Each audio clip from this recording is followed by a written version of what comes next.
Hello friends, कैसे हैं आप लोग। उम्मीद करता हूं कि आप लोग बहुत अच्छे होंगे। स्टडी विथ मनीष चैनल आप लोगों को नव वर्ष की हार्दिक बधाई एवं शुभकामनाएं देता है तथा स्टडी विथ मनीष चैनल ईश्वर से यही कामना करता है, यही प्रार्थना करता है कि आप लोग अपने ज़िंदगी के प्रत्येक क्षेत्र में तरक्की एवं प्रगति करें तथा यह नव वर्ष आप लोगों की ज़िंदगी में आमूलचूल परिवर्तन लाए। इसी उम्मीद के साथ आप लोगों के समक्ष हिंदी भाषा शिक्षण से संबंधित 50 प्रश्नों का सीरीज लेकर के उपस्थित हूँ और उम्मीद करता हूँ कि यह सीरीज पिछले सीरीज की तरह आप लोगों को बेहद पसंद आएगा। क्योंकि सी टेट का एग्ज़ाम आगामी 31 जनवरी को होने वाला है, उसी को ध्यान में रख करके इस हिंदी भाषा शिक्षण का वीडियो बनाया जा रहा है। चूँकि जो हिंदी है, हिंदी का जो कंटेंट होता है वह तो आप लोगों को किसी वेब बुक में मिल जाएगा, लेकिन जो पेडागॉजी होता है वह जल्दी किसी बुक में नहीं मिलता है, या फिर होता भी है तो वह उतना जल्दी समझ में नहीं आता है। उसी को ध्यान में रख करके ये वीडियो तैयार किया गया है। हिंदी भाषा शिक्षण से संबंधित आप लोगों के समक्ष लगभग 500 प्रश्नों का सीरीज लाया गया है और मैं उम्मीद करता हूँ कि यह भाषा शिक्षण का सीरीज आप लोगों को आगामी सी टेट एग्ज़ाम के लिए बेहद लाभकारी सिद्ध होगा। तो आइए हम लोग एक एक करके सभी प्रश्नों को देखते हैं। इसमें पहला प्रश्न है, बच्चों के लेखन कौशल का मूल्यांकन करने के लिए कौन सी विधि बेहतर हो सकती है। इसमें विकल्प ए है अपने अनुभवों को लिखना, विकल्प बी है श्रुतलेख, विकल्प सी है पाठ आधारित प्रश्नों के उत्तर लिखना, विकल्प डी है सुंदर लेख का अभ्यास करना।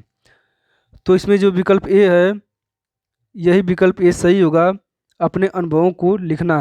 क्योंकि बालक जब अपने अनुभवों को अपने भाषा में व्यक्त करता है, उसको लिखता है, तो उससे यह पता चल पाता है कि बालक का जो लेखन कौशल है वह कितना बेहतर हो पाया है। इसलिए विकल्प ए सही होगा। अब हम लोग अगले प्रश्न को देखते हैं। इसमें जो अगला प्रश्न है वह कह रहा है कि भाषा के अव्यक्तात्मक कौशल हैं।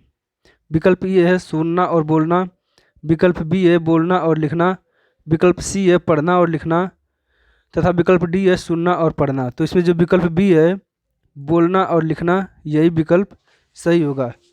क्योंकि भाषा को अभिव्यक्त करने का जो तरीका होता है, या तो बालक उसको लिख करके अभिव्यक्त करता है या फिर उसको बोल करके अपने वाणी के माध्यम से उसको अभिव्यक्त करता है। तो अभिव्यक्त करने के यही दो तरीके होते हैं, बोल कर अथवा उसको लिख करके। अब हम लोग अगले प्रश्न को देखते हैं।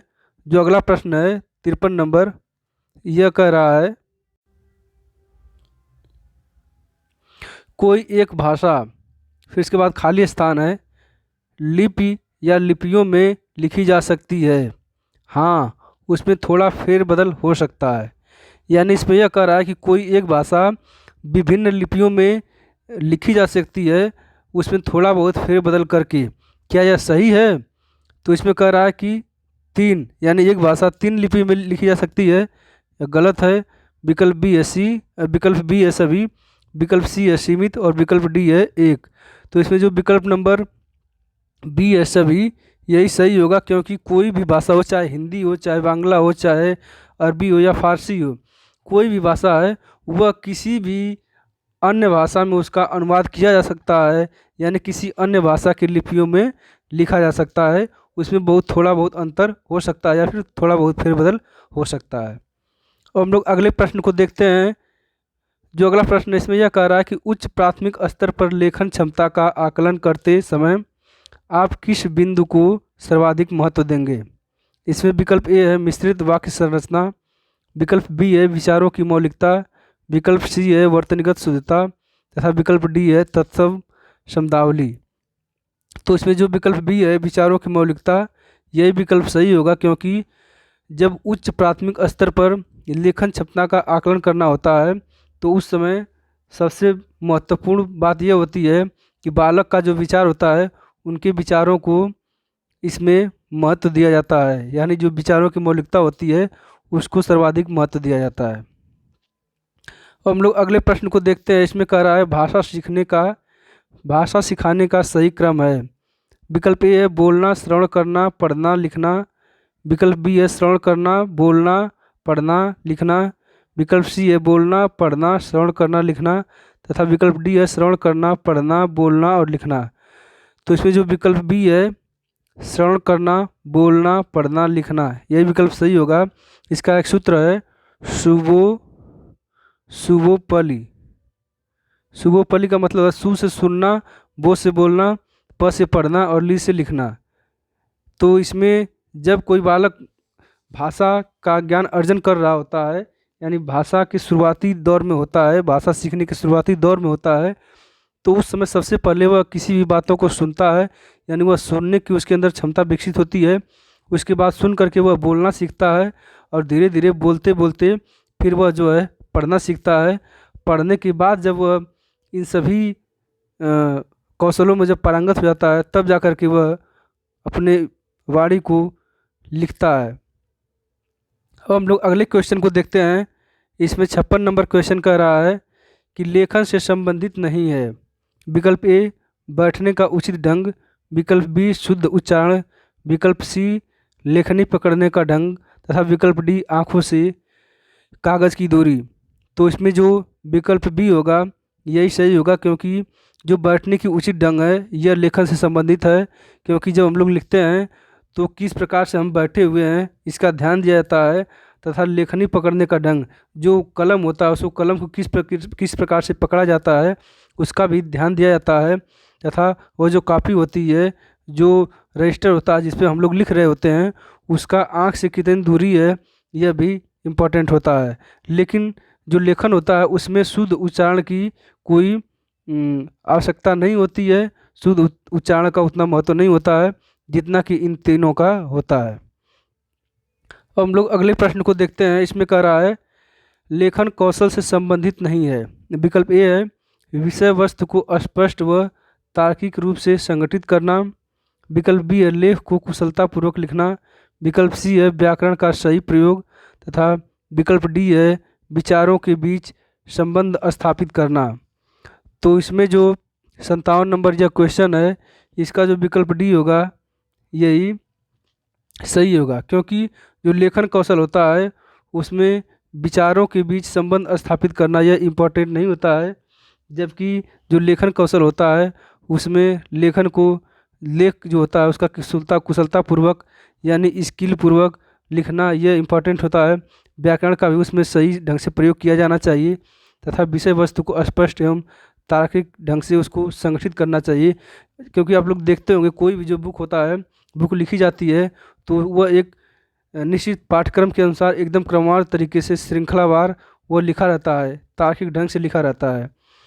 और उसमें यह जो है विचारों का जो संबंध होता है यह बहुत मायने नहीं रखता है। तो इसलिए विकल्प डी सही होगा। अगले क्वेश्चन को देखते हैं। यह कह रहा है बालाघात का प्रयोग होता है ए श्रवण कौशल में, बी बोलने के कौशल में, विकल्प सी पठन कौशल में तथा विकल्प डी लेखन कौशल में। तो इसमें जो विकल्प बी होगा बोलने के कौशल में यही से होगा। बालाघात का मतलब कि जब हम बोलते हैं तो बोलने में कभी उतार तथा कभी चढ़ाव आता है, कभी बहुत अधिक बल लगाकर बोलना पड़ता है तथा कभी बहुत स्लो मोशन में बोलना पड़ता है। यानी जो एक प्रकार से जो गायक होता है वह जब गाना को गाता है तो उसमें स्वर तंत्रियों में उतार चढ़ाव होता है, यानी बालाघात का प्रयोग वह करता है। इस प्रकार से हम यह कह सकते हैं कि बोलने के कौशल में बालाघात का प्रयोग होता है। हम लोग अगले प्रश्न को देखते हैं। इसमें कह रहा है बालकों को लिखना सिखाने से पहले यह आवश्यक है। क्या आवश्यक है? अक्षर सिखाना, विकल्प बी है 12 खड़ी सिखाना, विकल्प सी है लेखन संबंधी जिज्ञासा उत्पन्न करना तथा विकल्प डी है उनको क्रियाशील बनाना। तो इसमें जो विकल्प सी है यही विकल्प सी सही होगा, क्योंकि बालकों को लिखना सिखाने से पहले उस बालक को लिखने से संबंधित उसके अंदर जिज्ञासा उत्पन्न करना जरूरी होता है। जब बालक को यह अभ्यास कराया जाता है, यानी जब बालक को यह आभास करा दिया जाता है कि लिखना उसकी ज़िंदगी में कितना इम्पोर्टेंट है, यानी जब बालक लिखने के महत्व को समझ जाता है तब वह लिखने के प्रति जिज्ञासु हो जाता है।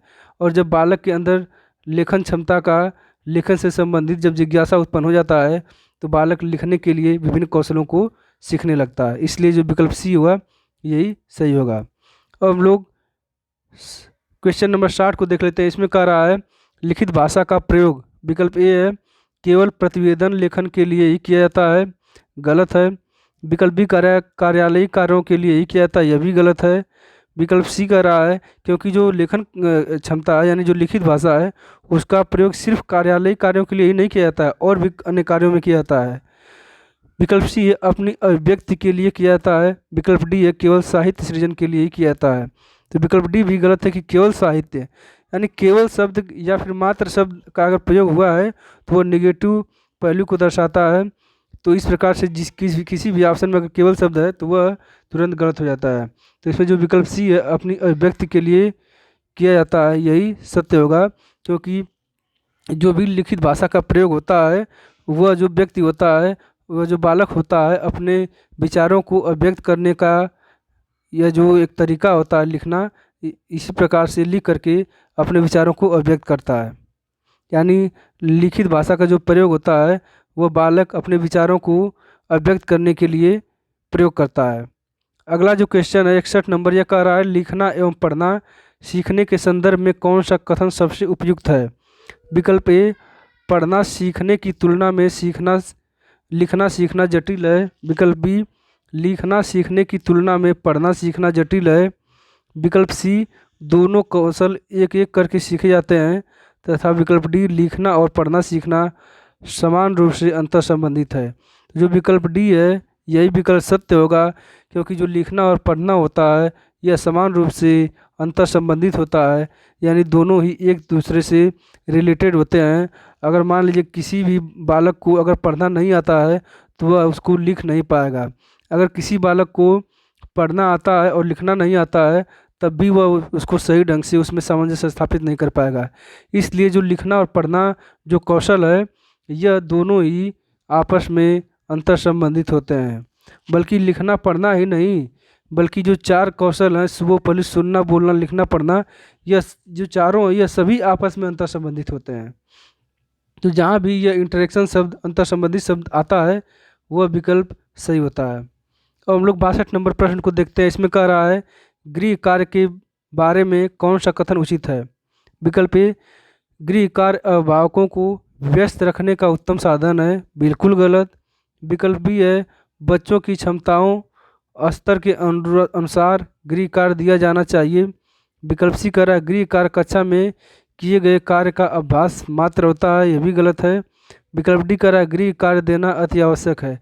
तो इसमें जो विकल्प बी है यही विकल्प बी सही होगा, क्योंकि जो गृह कार्य छात्रों को बालकों को दिया जाता है होमवर्क, वह होमवर्क बच्चों के क्षमताओं के स्तर के अनुसार ही दिया जाता है, जिससे बालक का जो क्षमता होता है उसका और विकास हो पाता है और बालक अपने क्षमताओं से संबंधित जो भी कमियां होती हैं उसको जान पाता है और उसको सुधार करता है। अगला हम लोग क्वेश्चन देखते हैं 63 नंबर। इसमें कह रहा है बच्चे भाषा सीखने की क्षमता के साथ पैदा होते हैं, मुख्यतः यह किसका विचार है। विकल्प ए है एएलएस वाइगोत्स्की का। विकल्प बी है इवान पावलोव का। विकल्प सी है नियोन चॉम्स्की का था। विकल्प डी है जीन पियाजे का। तो इसमें जो 63 यानी जो यह क्वेश्चन है इसका जो आंसर है यह चॉम्स्की होगा।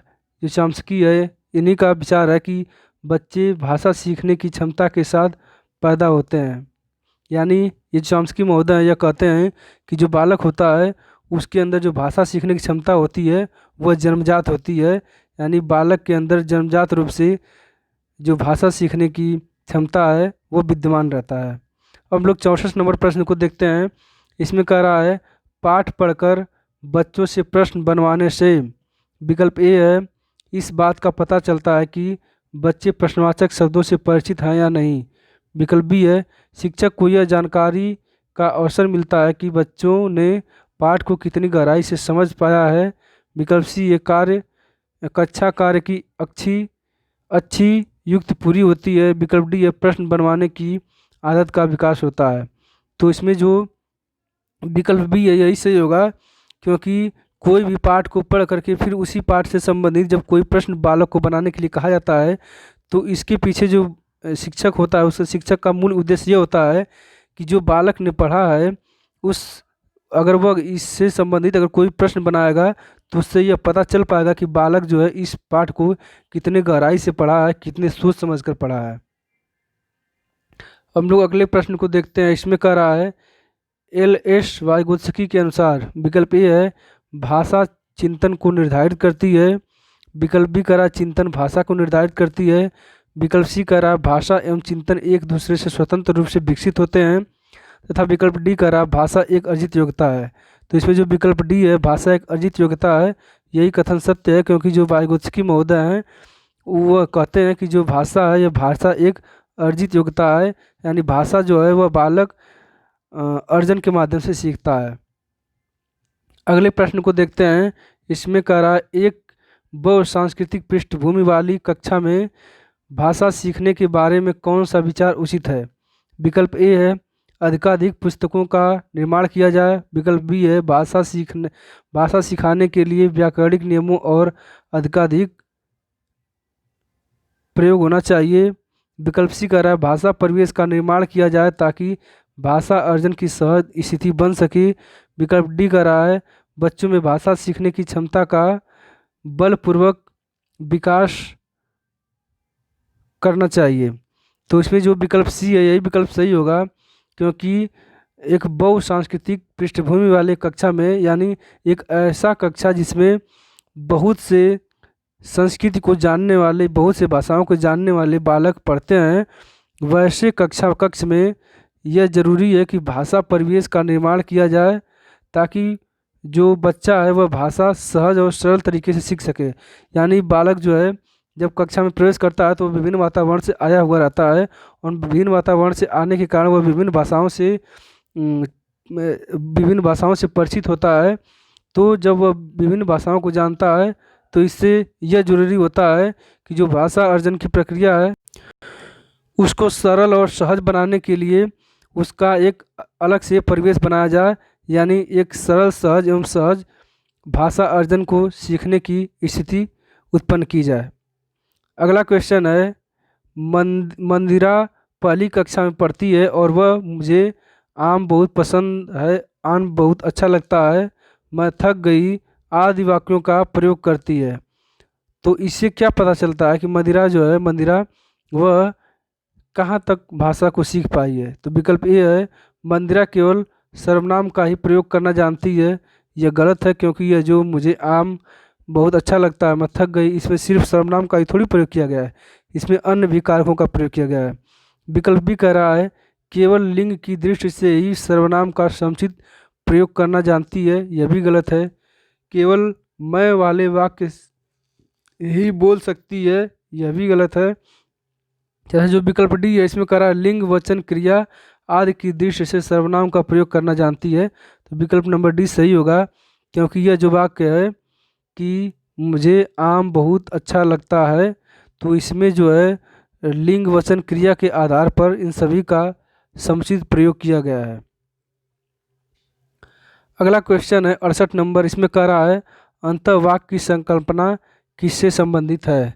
तो यह जो अंतःवाक्य की संकल्पना है 68 नंबर क्वेश्चन, इसका जो आंसर है वाइगोत्स्की है, क्योंकि वाइगोत्स्की का जो सिद्धांत है, वाइगोत्स्की जो संकल्पना वाइगोत्स्की का है वही है अंतःवाक्य की संकल्पना। अगला क्वेश्चन है भाषा और चिंतन में संबंध होता है, यह कथन है पूर्णतः सही है, आंशिक रूप से सही है, पूर्णतः गलत है, व्यर्थ का है। विकल्प ए नंबर सही होगा, पूर्णतः सही है, क्योंकि भाषा और चिंतन में संबंध होता है। जिस बालक का भाषा जितना बेहतर होगा वह उतना ही अच्छे ढंग से चिंतन कर पाएगा, या फिर जिस बालक का जितना बेहतर चिंतन होगा वह उतने ही अच्छे तरीके से भाषा का अर्जन कर पाएगा। यानी जो भाषा और चिंतन है यह एक दूसरे से अंतर संबंधित है। अगला क्वेश्चन है 70 नंबर। इसमें कह रहा है पाठ के अंत में अभ्यास और गतिविधियां देने का उद्देश्य है। विकल्प ए बच्चों को व्यस्त रखने हेतु गतिविधियां बनाना, विकल्प बी बच्चों को याद करने हेतु सामग्री उपलब्ध करने में सहायता करना, विकल्प सी गृह कार्य की सामग्री जुटाना, तथा विकल्प डी है बच्चों को अभिव्यक्ति के अवसर देना। विकल्प नंबर डी सही होगा, बच्चों को अभिव्यक्ति के अवसर देना, क्योंकि जब कोई भी पाठ पढ़ाया जाता है उस पाठ के ख़त्म होने के बाद उस पाठ के अंत में जो प्रैक्टिस दिया जाता है, जो अभ्यास दिया रहता है, या फिर उसके अंत में जो भी गतिविधियाँ कराई जाती हैं, उसका मूल उद्देश्य यही होता है कि जो भी पाठ बालक ने पढ़ा है उसको वह अपने तरीके से, अपने ढंग से उसको अभिव्यक्त कर सके। अगला जो प्रश्न है उसमें यह कह रहा है कि प्राथमिक स्तर पर भाषा शिक्षण का उद्देश्य यह है कि विकल्प ए, बच्चे भाषा परीक्षा में सदैव अंक लाएं। विकल्प बी, बच्चे विभिन्न स्थितियों में भाषा का प्रभावी प्रयोग कर सकें। विकल्प सी, बच्चे भाषा के व्याकरण को जान सकें। तथा विकल्प डी, बच्चे मानक भाषा का प्रयोग करना जल्दी से सीख सकें। इसमें जो क्वेश्चन है प्राथमिक स्तर पर भाषा शिक्षण का उद्देश्य है, तो इसमें जो विकल्प नंबर बी है, यही विकल्प नंबर बी सही होगा। बच्चे विभिन्न स्थितियों में भाषा का प्रभावी प्रयोग कर सकें। यानी जो प्राथमिक स्तर पर जो भाषा सिखाया जाता है उसका मूल उद्देश्य यही होता है कि जो बच्चे हैं वो अपने भाषा को, अपने व्यवहार को, अपने विचार को लोगों के समक्ष सही ढंग से प्रस्तुत कर सकें, प्रभावी तरीके से इस भाषा का प्रयोग करके अपने विचारों का आदान प्रदान कर सकें। अगला क्वेश्चन है, भाषा सीखने का उद्देश्य है। विकल्प ए, प्रत्येक स्थिति में भाषा का प्रयोग कर पाना। विकल्प बी, आदेश निर्देश दे पाना और सुन पाना। विकल्प सी, दूसरों की बातों को समझ पाना। तथा विकल्प डी है, अपने मन की बात कह पाना। तो इसमें जो भाषा सीखने का मूल उद्देश्य होता है, इसका मूल उद्देश्य होता है कि जो प्रत्येक स्थिति में भाषा का प्रयोग कर पाए, यानी कोई भी स्थिति बालक के समक्ष उत्पन्न होती है तो उस स्थिति में बालक जो है अपने विचारों को अभिव्यक्त करने के लिए सही भाषा का प्रयोग कर सके, यही उद्देश्य भाषा सीखने का होता है। अगला क्वेश्चन है, बच्चों के भाषाई विकास में समाज की महत्वपूर्ण भूमिका होती है। यह विचार किसका है? तो यह विचार वाइगोत्स्की महोदय का है, क्योंकि जो वाइगोत्स्की महोदय हैं इन्होंने एक सिद्धांत प्रस्तुत किया था, सामाजिक सांस्कृतिक सिद्धांत। इस सामाजिक सांस्कृतिक सिद्धांत के अंतर्गत इन्होंने यह बताया कि जो बालक होता है, बालक का जो भाषाई विकास होता है, वह भाषाई विकास बालक का समाज के द्वारा ही होता है। समाज के संपर्क में जब बालक आता है तो वह विभिन्न प्रकार के भाषा प्रयोग को सीखता है। अगला क्वेश्चन है, विद्यार्थियों का भाषाई विकास समग्रता से हो सके इसके लिए सबसे उपयुक्त अनुशंसा होगी। विकल्प ए है, शब्दकोश एवं विश्वकोश के प्रयोग की। विकल्प बी है, भाषा प्रयोग के विविध अवसर की। विकल्प सी है, सतत एवं व्यापक आकलन की। तथा विकल्प डी है, सर्वोत्कृष्ट पाठ्य पुस्तकों की। तो इसमें जो विकल्प बी है यही विकल्प सही होगा, भाषा प्रयोग के विविध अवसरों की। यानी जो विद्यार्थियों का भाषाई विकास समग्रता से हो सके इसके लिए जो सबसे महत्वपूर्ण जो तरीका है, महत्वपूर्ण जो इसमें विकल्प दिया गया है 74 में, इसका इम्पोर्टेंट जो विकल्प होगा बी होगा, भाषा प्रयोग के विविध अवसरों को उपलब्ध करा के। अगला जो क्वेश्चन है 75, उच्च प्राथमिक स्तर पर समझकर पढ़ने के संदर्भ में सर्वाधिक महत्वपूर्ण है। उच्च प्राथमिक स्तर पर समझकर पढ़ने के संदर्भ में सर्वाधिक महत्वपूर्ण है तीव्र गति से पढ़ जाना, बोल कर शुद्ध उच्चारण के साथ पढ़ना, लिखित सामग्री में शब्दों की पहचान करना, किसी लिखित सामग्री का निहितार्थ समझना। तो इसमें विकल्प डी सही है, यही सही होगा, क्योंकि जो उच्च प्राथमिक स्तर पे जो बालक समझकर किसी विषय वस्तु को जब पढ़ता है तो उससे जो बालक होता है वह जो लिखित सामग्री होती है उसका निहित अर्थ समझ पाता है, यानी उसके अंदर छुपे हुए अर्थों को समझ पाता है। व्याकरण की समझ को संदर्भ परक प्रश्नों के माध्यम से आंकना पूर्णतः उचित होता है, आंशिक रूप से उचित होता है, पूर्णतः असंभव होता है, बिल्कुल अनुचित होता है। तो इसमें जो विकल्प ये है पूर्णतः उचित होता है। समावेशी कक्षा में बच्चों की आवश्यकताओं को पूरा करने में आप शिक्षक के रूप में आपकी भूमिका, आपकी मुख्य जिम्मेदारी नहीं है। यानी समावेशी कक्षा में बच्चों की आवश्यकताओं को पूरा करने में भाषा शिक्षक के रूप में आपकी मुख्य जिम्मेदारी नहीं है। विकल्प ये है, बच्चों की भाषा संबंधी क्षमताओं की पहचान करना। विकल्प बी है, बच्चों की विभिन्न प्रकार की दृश्य श्रव्य सामग्री का उपलब्ध कराना। विकल्प सी है बच्चों का आकलन करते समय अति उदार बनना। तथा विकल्प डी है विभिन्न आवश्यकताओं वाले बच्चों के लिए उपलब्ध संसाधनों की खोज करना। तो इसमें जो विकल्प सी है बच्चों का आकलन करते समय अति उदार बनना, यही विकल्प सी सही होगा, क्योंकि यह जब बालक का जब आकलन किया जाता है तो उस समय उदार बनना यह शिक्षक का गुण नहीं है, शिक्षक का मुख्य जिम्मेदारी नहीं है। हम लोग 78 नंबर प्रश्न को देखते हैं। इसमें कह रहा है प्राथमिक कक्षाओं में बच्चे बहुत कुछ लेकर विद्यालय आते हैं, जैसे अपनी, अब यहाँ खाली स्थान है उसके बाद उसमें भरना है, अपने अनुभव, दुनिया को देखने का अपना दृष्टिकोण आदि। इसमें है समस्याएं, दूसरा है भाषा, तीसरा पाठ्य पुस्तकें, चौथा है कमियां। तो इसमें जो भाषा होगा विकल्प बी यही से होगा, क्योंकि प्राथमिक कक्षाओं में बच्चे बहुत कुछ लेकर विद्यालय आते हैं, जैसे कि अपनी भाषा, अपने अनुभव, दुनिया को देखने का अपना दृष्टिकोण आदि, ये सभी जो है बालक लेकर के अपने परिवेश से आते हैं। अगला जो क्वेश्चन है यह कह रहा है कि किस तरह के बच्चों को हिंदी भाषा सीखने में अधिक कठिनाई का सामना करना पड़ेगा। विकल्प ए जिनकी मातृभाषा मानक हिंदी नहीं है, विकल्प बी जिनकी मातृभाषा सरल है, विकल्प सी जिनकी मातृभाषा हिंदी से भिन्न है, विकल्प डी जिनकी मातृभाषा हिंदी के समान है। तो इसमें जो विकल्प सी है जिनकी मातृभाषा हिंदी से भिन्न है, यही विकल्प सही होगा, क्योंकि किसी भी बालक को अगर हिंदी सीखना है और उस हिंदी सीखने के दौरान अगर कठिनाई हो रहा है तो वह कठिनाई का मूल कारण यही हो सकता है कि जो बालक है वह दो तरह के परिवेश में रहता है, दो तरह की भाषाओं के परिवेश में रहता है। एक तो जब वह कॉलेज में स्कूल में जाता है तो वहाँ पे उसको हिंदी में पढ़ने के लिए बोला जाता है, लेकिन जब वह अपने परिवार के परिवेश में आता है तो वह भोजपुरी के माध्यम से भोजपुरी बोलता है। इस प्रकार से जब किसी भी बालक का जो मातृभाषा है अगर वह हिंदी से भिन्न है तब बालक को हिंदी सीखने में थोड़ा सा कठिनाई का अनुभव करना पड़ेगा। मान लीजिए किसी बालक का मातृभाषा बंगाली है तो उसको हिंदी भाषा सीखने में कठिनाई महसूस होगी, असहज महसूस करेगा। तो बालक को भाषा सीखने के लिए सबसे महत्वपूर्ण यह है कि बालक का जो मातृभाषा है वह भी उसके राष्ट्रीय भाषा का ही होना चाहिए।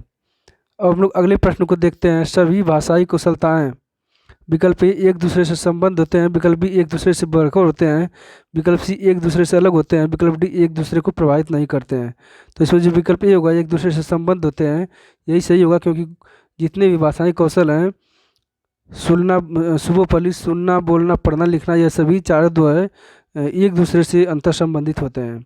हम लोग 81 नंबर क्वेश्चन को देख लेते हैं। इसमें कह रहा है भाषा शिक्षण के संदर्भ में बाल साहित्य का उद्देश्य है बच्चों को जीवन कौशल सिखाना, बच्चों को भाषा के नियमों की जानकारी देना, बच्चों को उत्साही पाठक बनने के लिए प्रेरित करना, बच्चों को साहित्यिक विधाओं से परिचय करवाना। तो यह जो 81 नंबर क्वेश्चन है इसका जो उत्तर होगा विकल्प सी यही सही होगा, क्योंकि जो भाषा शिक्षण के संदर्भ में जो बाल साहित्य का उद्देश्य होता है उसका मूल उद्देश्य यही होता है कि बच्चों को उत्साही पाठक बनने के लिए प्रोत्साहित किया जाए।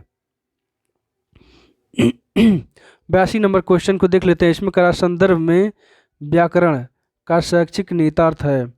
विकल्प ए व्याकरण का संदर्भ पाठ्य पुस्तक में ही निहित होती है, व्याकरण पाठ के संदर्भ में सिखाया जाता है, पाठ के संदर्भ में व्याकरण जानना जरूरी नहीं है। विकल्प डी है व्याकरण और संदर्भ दोनों अलग अलग हैं। तो इसमें जो विकल्प नंबर बी होगा यही विकल्प नंबर बी सही होगा, व्याकरण पाठ के संदर्भ में ही सिखाया जाता है। विकल्प नंबर सी, क्योंकि जो व्याकरण होता है अगर जो पाठ हम पढ़ दें उससे संबंधित अगर व्याकरण देंगे तो बालक सही ढंग से सीख पाएगा। लेकिन अगर उसको मान लीजिए हम कोई ऐसा पाठ पढ़ा रहे हैं जिसमें क्रिया या फिर विशेषण या फिर जितने भी और भी जो कारक हैं उसमें शामिल हैं लेकिन सर्वनाम नहीं शामिल है, अगर बालक को सर्वनाम उसी पाठ में सिखाया जाएगा तो वह सर्वनाम सही ढंग से नहीं सीख पाएगा। लेकिन अगर सर्वनाम भी उस पाठ में शामिल है और बालक को सर्वनाम के उदाहरण दिए जाएंगे तो वह आसानी से सीख पाएगा। 83 नंबर क्वेश्चन को देख लेते हैं। इसमें कह रहा है बच्चों को कहानी सुनाने की उपयोगिता सिद्ध होती है। कहानी कहने के तरीके के द्वारा, कहानी में गुथे हुए नैतिक मूल्यों के आधार पर, कहानी से मिलने वाली ज्ञान विज्ञान की जानकारी द्वारा, कहानी से मिलने वाली सीख द्वारा। तो इसमें जो 83 नंबर है, 83 नंबर में जो विकल्प डी है यही सही होगा, क्योंकि जो बच्चों को कहानी सुनाई जाती है तो उसका मूल उद्देश्य यही होता है कि जो कहानी से बालक को सीख मिलती है उस सीख को बालक ग्रहण करे और उसको अपने दैनिक जीवन में उसका उपयोग करे। अब 84 नंबर प्रश्न को देखते हैं। इसमें कह रहा है अवलोकन को आकलन का भाग तभी कहा जा सकता है जब तक अवलोकन प्रतिदिन प्रत्येक बच्चा बच्चा का किया जा रहा हो, लड़के लड़कियों का अलग अलग किया जा रहा हो। विकल्प सी अनिवार्यतः औपचारिक रूप से किया जा रहा हो। विकल्प डी नियमित रूप से किया जा रहा हो। तो इसमें जो विकल्प नंबर ए होगा यही सही होगा, क्योंकि अवलोकन को आकलन का भाग तभी कहा जा सकता है जब प्रत्येक बालक का प्रत्येक दिन आकलन किया जा रहा हो।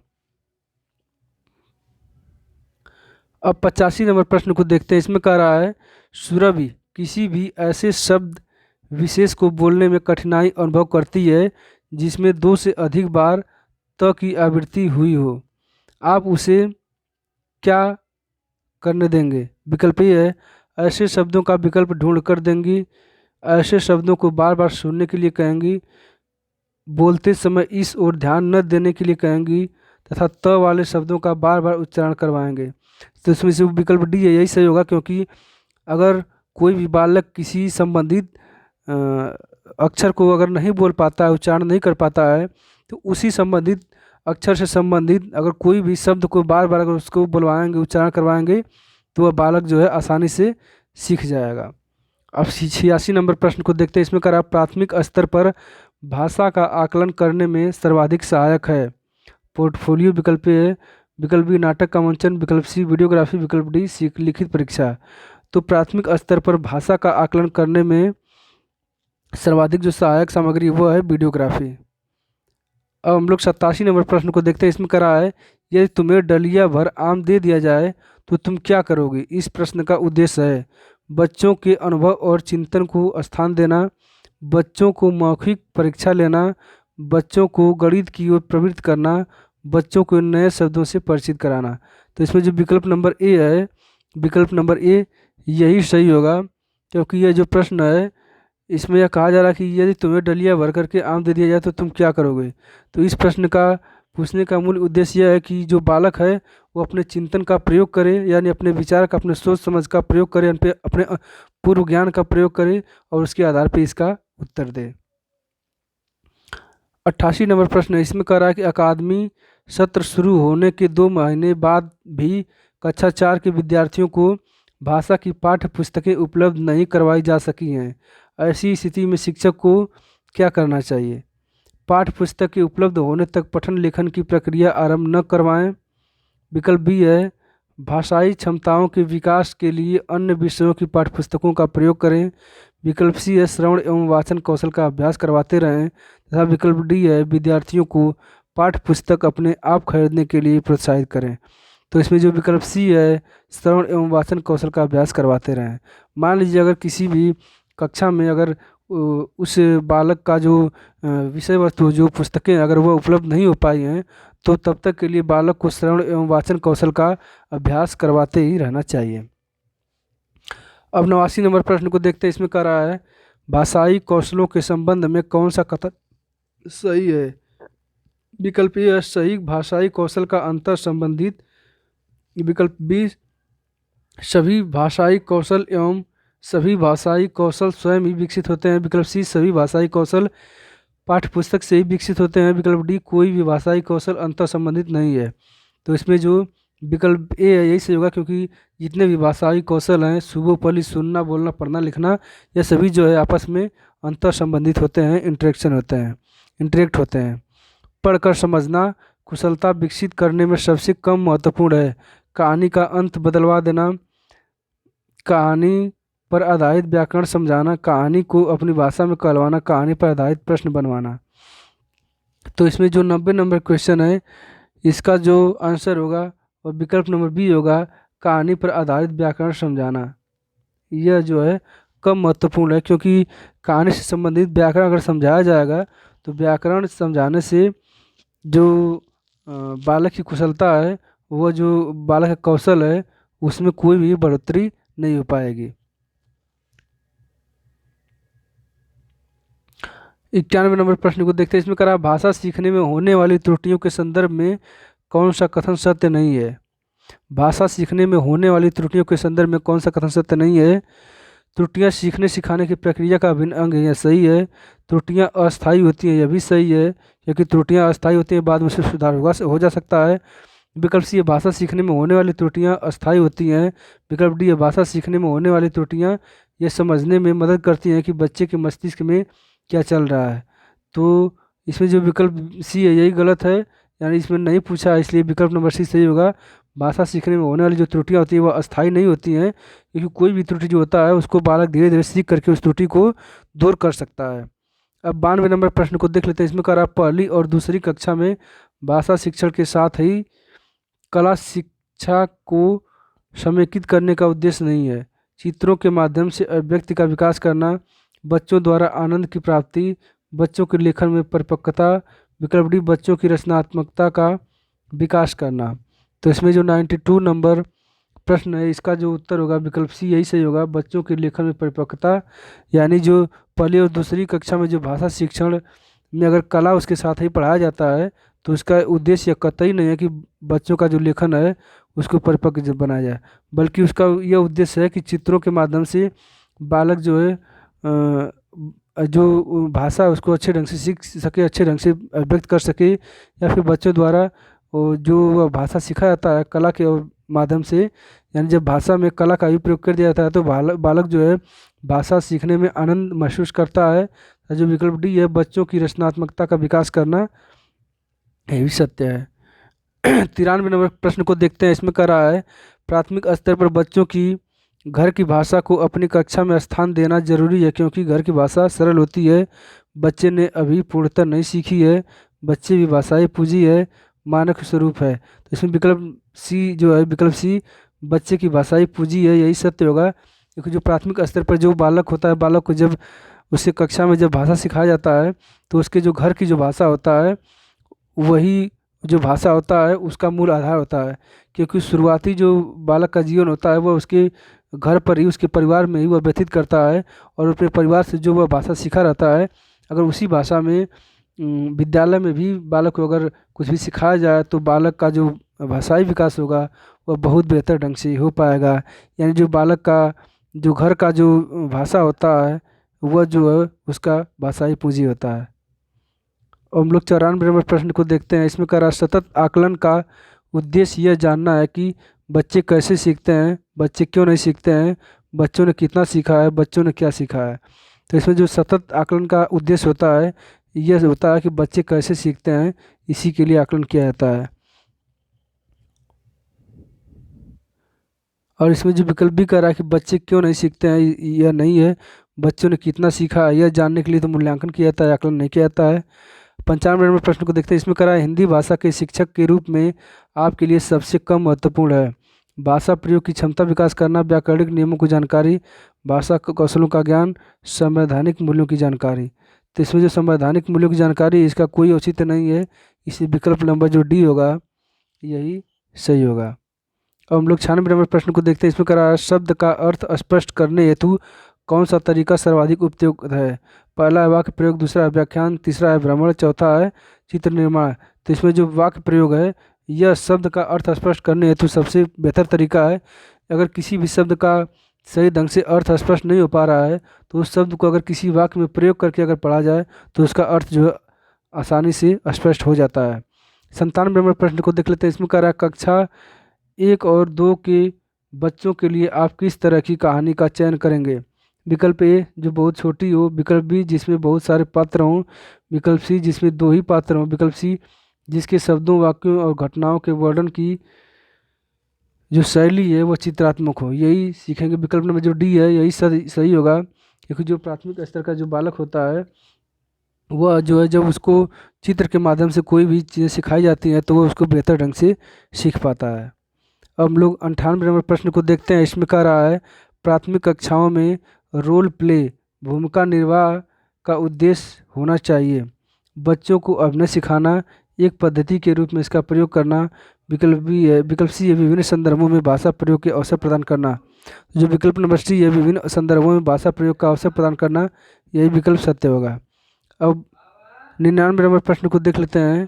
इसमें कह रहा है कि नाटक शिक्षण में कक्षा अभिनय प्रणाली के प्रयोग से विकल्प ए है शिक्षक एवं बच्चों का समय समय व्यर्थ होता है। विकल्प बी पात्रानुसार बच्चों द्वारा अभिनय से सीखने की प्रक्रिया में तेजी आती है। विकल्प सी है बच्चों पर विपरीत प्रभाव पड़ता है। विकल्प डी है उपयुक्त में से कोई नहीं। तो इसमें जो 99 नंबर क्वेश्चन है इसका जो विकल्प नंबर बी है, विकल्प नंबर बी पात्रानुसार बच्चों द्वारा अभिनय से सीखने की प्रक्रिया में तेजी आता है, यही सही है। यानी नाटक शिक्षण में कक्षा अभिनय प्रणाली जो है इससे जो जो उसमें पात्र होते हैं जो नाटक होता है नाटक में जो भी पात्र भाग ले रहते हैं उन पात्रों के जो अभिनय किया जाता है उनके द्वारा जो एक्टिंग की जाती है उस एक्टिंग के द्वारा जो है बालक का जो सीखने की गति है उसमें तीव्रता आती है। अब हम लोग क्वेश्चन नंबर 100 को देखते हैं। इसमें करा है आदर्श हिंदी शिक्षक के लिए आवश्यक है। विकल्प ए व्याकरण का ज्ञान होना, विकल्प बी हिंदी साहित्य का ज्ञान होना, विकल्प सी शुद्ध उच्चारण कराना, विकल्प डी उपरोक्त सभी।